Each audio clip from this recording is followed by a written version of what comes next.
Welcome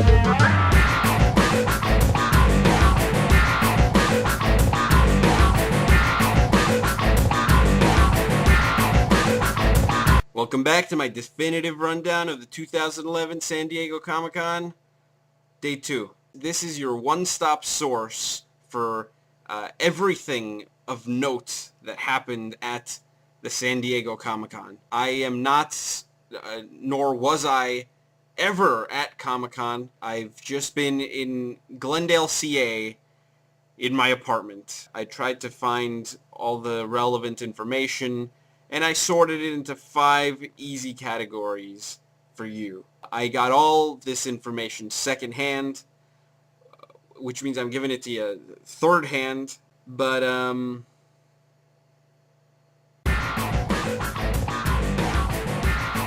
movies.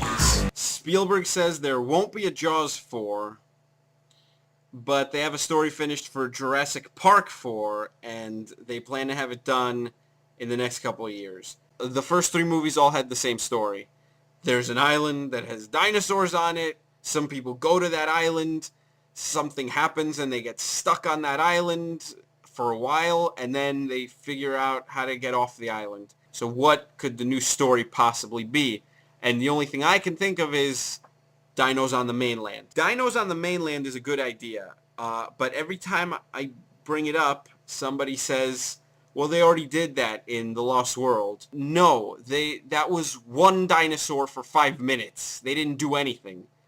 You know, I want to see pterodactyls eating people on the Santa Monica Pier. I want to see velociraptors at Target. I want to see a world where nothing is protecting us from the dinosaurs, and they just come into our homes and kill us. They showed footage of the Lizard from The Amazing Spider-Man. The Lizard is the new character in the new Spider-Man movie that's coming out next year. The Lizard was in the Sam Raimi Spider-Man movies.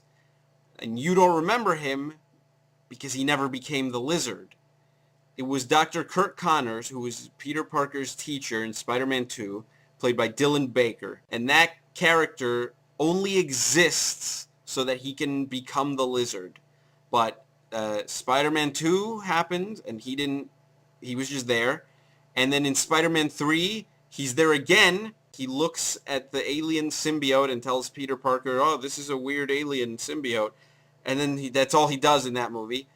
And then they're getting ready to do a 4th Sam Raimi Spider-Man, and then, I don't know, some shit happens. Marvel says, oh, we're just going to reboot it. What about, are you just not going to? So now, in the rebooted Spider-Man, first villain right out of the gate is the Lizard. So if you're Dylan Baker, how shitty do you feel? They just jerked his chain for like years. He played a half a character. He played the human of that character. I was the human of that. I was, the first reel of The Amazing Spider-Man? I did that for 2 movies. What was the motivation behind throwing in Sandman and a shitty half-assed Venom? You guys remember you have the human version of the Lizard who you set up in the last movie. Yeah, we know.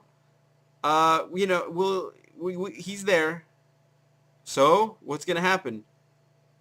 Maybe nothing. There was a panel for The Captains, which is a documentary where William Shatner goes and he interviews everyone who's ever played a captain on any version of Star Trek. And there was a Q&A, and Shatner said that he actually never saw the new Star Trek movie from 2009. Right. Shatner never saw Star Trek. What the fuck else is he gonna watch? He's William Shatner. He's written Star Trek novels. He got the idea in his head to interview imaginary captains from the Star Trek universe. And he's not gonna watch Star Trek? That's like the only thing that he would logically watch. TV. There was a Game of Thrones panel. That's the HBO show based on the fantasy books by George R.R. Martin. The producer guy of the show says that some of the future novels that they're going to adapt, they might have to split into multiple seasons because maybe they're too long. I would say that's a good idea because the guy who writes the books, he's still not done. He's still writing the latest book. I don't know how many books there are. I don't know how many he plans to have total. They could hypothetically reach a point in the show where they're caught up with all the books, and this guy who's really old might still be writing the next one. So they're just going to have to wait for him to finish writing the book so they can continue with their TV show. Seems like they should have waited. But if it comes to that point, I mean, it's good that it's fantasy because they can just make some shit up. You've had all this practice adapting this guy's books. Write your own stories in that universe. And then if he comes out with another book, then you add that shit to the story. And then whatever contradictions there are in the story, just make up a solution because it's fantasy and it doesn't matter and nobody gives a shit. There was a Big Bang Theory panel, which is dumb because it's a show about nerds, but nerds don't really watch that show, any more than doctors watch Grey's Anatomy. In fact, one of the few things that show does get right is that you never see the nerds sitting around watching a sitcom of themselves. It's a dumb, bottom-of-the-barrel, lowest common denominator type of show, which is the opposite of what nerds are into. Nerds like smart, alienating comedy or elaborate sci-fi. Speaking of which, Bruce Timm is producing a new Green Lantern animated series for Cartoon Network. And, Bruce Timm is the titties. The only problem I have with this is that it's CGI. It looks like garbage. And as with every CGI show, it'll probably improve over time. But, I wish it had been hand-drawn. Hand-drawn animation is Bruce Timm's bread and butter. It's his bread and butter. You force Bruce Timm to do a CGI show. It's like when Jim Carrey first started doing dramas. He's good. We want him to do the other thing. And there was some stupid Lost panel by the Entertainment Weekly people that was a year after Lost ended. They were looking back at the show, and they had this new scene they shot, which was supposed to be like a deleted scene from season 1. It was kind of poking fun at the fact that the series finale was so unsatisfying after they jerked us around for so many years. But that's not funny. And Thundercats, Cartoon Network has a new Thundercats show. I feel like Cartoon Network realized that the time is right to retell the saga of the Thundercats. And it's probably better than the original because it updates it for the new generation. Video games. So the first Halo game came out in 2001, and on November 15th, 2011, 10 years to the day since the original release of Halo Combat Evolved, they're going to come out with Halo Combat Evolved Anniversary, which is a remake of that game. It's just the same game with new graphics. And you're going to be able to play and hit a button and switch back and forth between the old version and the new version. Oh my god, that sounds so stupid. But the big announcement was that Halo 4 is coming out in 2012, beginning a new trilogy of Halo games. And the weird thing is that until they made that announcement, everyone working on Halo 4 had been sworn to secrecy and was actually lying about what game they were working on. But the Halo games are made by a company called 343, which is a studio that was created just to make Halo games. So the idea that they would pretend they weren't making a Halo game and lie about it and then reveal that, so the new Halo-related game that the Halo guys were making is actually the new sequel Halo?